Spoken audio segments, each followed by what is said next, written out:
Hey there, hey there, hey there. So I'm sitting I'm in between conference calls, sitting in a car because I went out for an errand and messed up and didn't get back to the office in enough time. So now I gotta take my conference call from the car. But that's the life of work at home.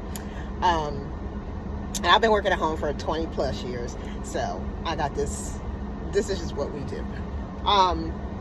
So purpose of my video. I wanna share.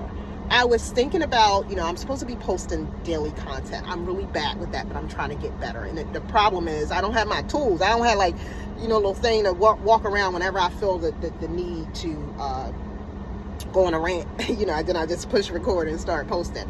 But one of the things that I wanted to do is I started kind of collecting the videos that I had started when I was documenting my journey to own, to purchase, just look for the land that we have been looking for, my husband and I, for a long time. Actually, prior to meeting my husband, I've been on this journey of land acquisition and purchasing for a long time. Before I moved to the state of North Carolina, my goal was, me and my sissy, was family compound. Like, that's always been in the back of my mind. Like, if I can get all my like-minded, siblings, kind of all in one space, and then their children or whatever, we could own a little town.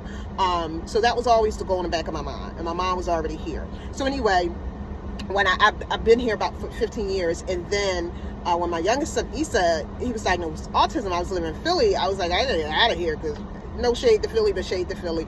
I was like, I gotta get out of here, right? So what am I gonna do from an educational perspective for my son, which is what basically the motivator for me to relocate south, which I said I would never do, but I love it now. I'm a Carolina girl, but I'm still a Philly joy.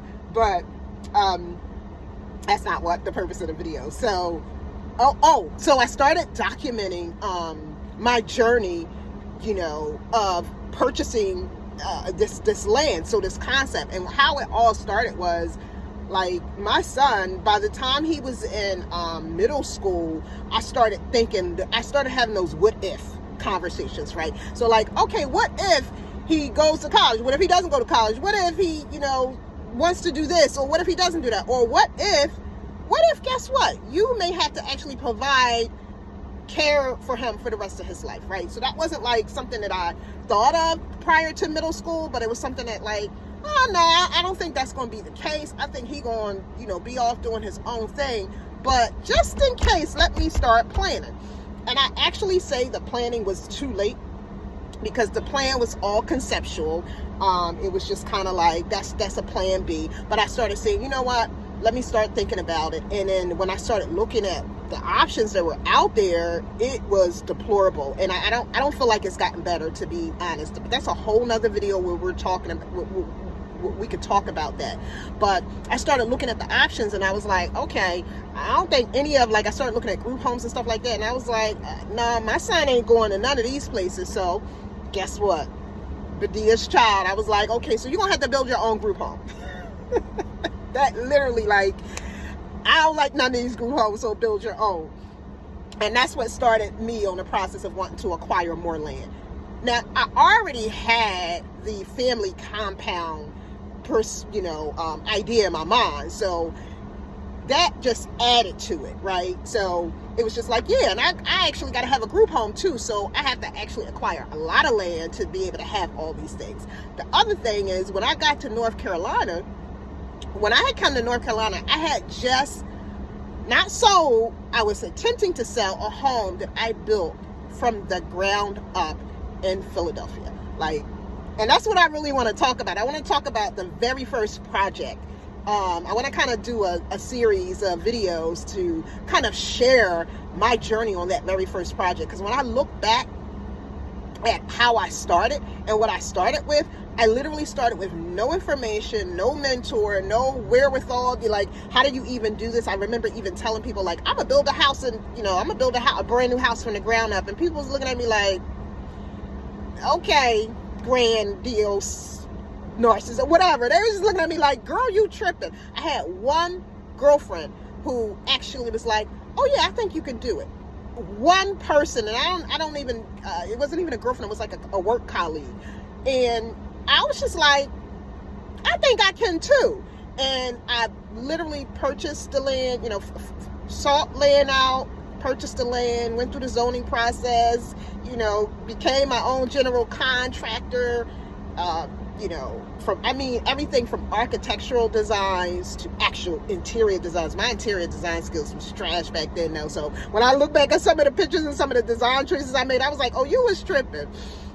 But I literally did this project from the ground up.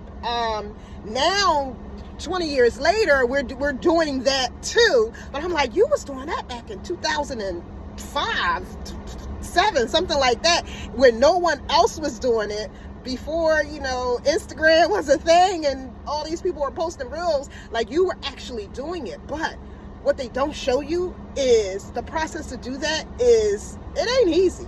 Now I could say if I was doing a quick reel, 30-second reel to say, or 2-minute reel to say, follow my page so you can learn how to acquire land and build your own custom 2,800 square foot, 5-bedroom, 4-bath, 5-bedroom, 3-bath custom home on a lot that you acquire in the city of Philadelphia. That's not a good advertisement, but that, like in East Mount Airy, and have $150,000 instant equity, and then flip that joint into a rental property and cash flow $40,000 a year, more like $55,000 a year for a couple years, ride the real estate wave out, and then flip it again and sell it for for net profit of 150. Like, real talk, that would be my reel, right? But how do you really do that? How do you show people how that's done?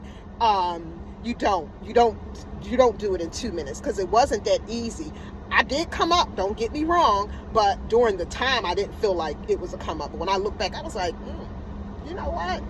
You did that. You did stuff that people were like getting paid buku money to show, nowadays. But I didn't do it for that purpose. I did it. It was actually a home for my family, right? That we were going to live in. My dream. I done had so many forever homes.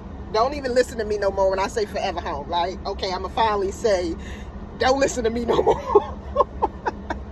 A lot of people thought Chateau Jazzy was like my first rodeo. No, it wasn't.